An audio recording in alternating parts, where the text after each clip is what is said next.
The former Vice-Chancellor of the University of Cape Town and academic Dr. Mamphela Ramphele says, as we are now embarking on a new school year, it is now an opportune time to ask some difficult questions about whether we're doing enough to give our country's children the education they deserve.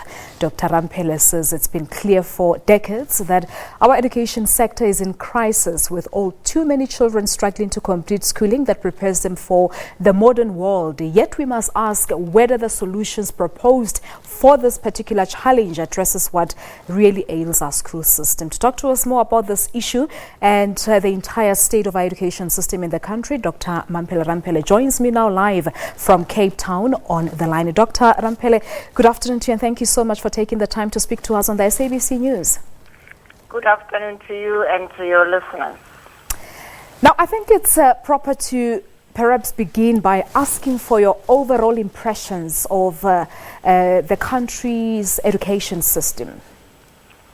The central problem in our education system is our failure to have the self-belief and respect and to have the confidence that our children, like any child anywhere in the world, have the talent and the capacity to excel.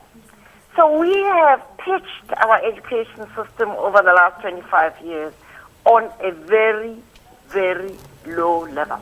We need to raise the bar of our expectations of ourselves, our teachers, our children, and the schools as a system. So how do we go about raising the bar of our expectations on the learners, Dr. Ramphele, if, as you said at the beginning, that we lack that self-belief as a country? I think South Africans have postponed confronting the fact that we still have the legacy of inferiority in relation to our capacity as black people to excel like any other people anywhere in the world. So acknowledging that would enable us to have conversations with ourselves, with our children, and fortunately for us, there are schools that are succeeding in doing that. Look at the LEAP school system. Every year it outperforms even private schools in terms of the quality of graduates that they produce. Not just the marks, but the holistic development of young people. And so the first thing starts with setting high goals, making sure our teachers have the content knowledge to teach our children well, the capacity to communicate the teaching process in a way that empowers the children. The second most important point is to make sure that we do what we know is the norm in the world. Mother tongue education is the foundation of the development of this self-belief that we don't have, and the affirmation of people's languages, their cultures, as being as good as, and also to make people connect the living experiences in their homes with the learning. The third issue is, again, talking about teachers. We have a pay system for our teachers which is competitive with the rest of the world. But the problem is that we don't have an incentive system that incentivizes excellence. So if whether children pass or fail, if teachers still get the high pay that they get compared to their peers elsewhere, there's no incentive to improve. And then we have the major issue of principals. Principals are supposed to be more than supervising schools or managing schools. Good schools have principals who also participate to demonstrate, to model that excellence in teaching and in engaging with young people. And finally, our schools need to be at the center of the communities they are in. Look at the damage that has been done over the holidays to many schools, because communities don't feel they own those schools. They don't protect those schools. The schools are not adding value to their lives like most communities. And in fact, when we grew up in very poor communities, the schools were where we had vegetable gardens, where we had halls where the communities could meet, where people felt that the school is fulfilling an important developmental role in the community. All right. So talking about teachers, Dr. Ramphele, on the article that you've penned, you made mention of quite a number of factors that you say for as long as they exist and remain the same, we will never get anywhere. You talk of absenteeism of teachers on Mondays, Fridays and month end. You talk about the small number of hours that they spent on teaching in schools serving predominantly poor black children. So this speaks again to the role that teachers are supposed to play in producing this quality that you're talking about. Absolutely. And the reason teachers are doing what they're doing is because they do not connect with those children as they would connect with their own children. Many of those teachers send their own children to private schools or to so-called Model C schools.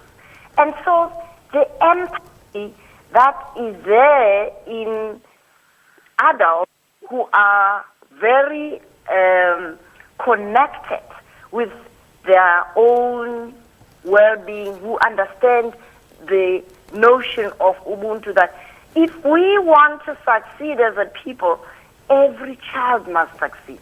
So those teachers who are absent, it's not because they don't know they should be in school, but they don't care. They don't have that sense of responsibility. And that is a measure of someone who lacks self-respect. So there was a huge outcry recently upon a decision by the Basic Education Department to, or rather proposal of that grade 9 exit or grade 9 certificate. You had other education experts who were basically saying that, listen, this is a way to go for those that are struggling academically, as the certificate will now enable them to go for vocational training. But my understanding is that you think this is not a way to confront the root causes of poor education, or rather poor quality education in the country. Absolutely not. If you look at the celebrated 81.3% that the minister was celebrating a few weeks ago, that is not an accurate reflection of the performance of the education system. Actually, the throughput rate, that is the number of children who started school and who ended up passing or writing exams, is only 42%. So if you are going to go the route of exiting children in grade 9, all you are doing is to camouflage the dropout rates and claim or pretend that those who have dropped out have been given certificates which are not worth the paper they're written on, and they can now navigate their way into TVET colleges. We know the TVET college system is not operating the way TVET colleges in the rest of the world operate. And the difference is TVET colleges in the rest of the world are connected to the private sector, to the working environment, whether it's in the public or in the private sector. Ours are not. They are simply extensions of a school system that is failing. So but I think if I can just come in there, Dr. Ramphele, now, what would you suggest? What could the right model be to address this particular issue of learners who are not so gifted academically? What could they do if they're not performing well academically? What would be an option to go into school on a daily basis to study? The underperformance of learners is not because they're not gifted. It is because they are not properly taught. So simply shuttling them to TVET colleges is to shift the problem away. Why is it that our children, unlike children anywhere else, including in other African countries, are failing to finish school at grade 12. It is not because we happen to have children with less intellect. It is because we are doing the wrong thing. So let's address the root cause. The quality of education cannot go beyond the quality of the teachers. Our teachers are not ready, are not capable, many of them, of teaching at the level required. There are solutions to this problem. The solutions would be acknowledgement of these content weaknesses and the employment of graduates. We've got lots of graduates who have majored in many of the content subjects that are needed. Why don't we hire them as assistants while we're doing in-service training to make sure that those teachers who do want to do a good job but lack the capacity can be upgraded? We can't just ignore this problem and farm it out to TVET colleges. We have to acknowledge that we have not done a good job of preparing teachers and choosing the teachers and incentivizing the teachers who will make sure that our children get the best out of the education system. And I believe that the challenges that you're mentioning, Dr. Ramphele, they most definitely extend beyond basic education department, because the country as it is now is also faced with a high dropout rate of learners in tertiary institutions. Yes, because the foundations of the learners who end up in our tertiary education system, it's not strong. Some of them can't read with understanding, even though they do have a bachelor's degree, but because the standard of our matriculation is very low. And we also have a problem that many of the students who end up at higher education level have not been properly counseled to make the right choices of courses aligned to their aptitudes but also to their capabilities. So we have a system problem. And I would believe that if we are talking about the need for South Africa to address structural constraints to its development, education is one of the biggest structural constraints that this country faces. And our president needs to look at it. It's beyond reading, which you are talking very eloquently about. It's about the quality of education, which is determined by and large by the quality of teaching and learning in the classroom. That's the nub of the problem. All right. I'm afraid we've run out of time, but that's where we'll leave the discussion at for today. Thank you so much for coming through.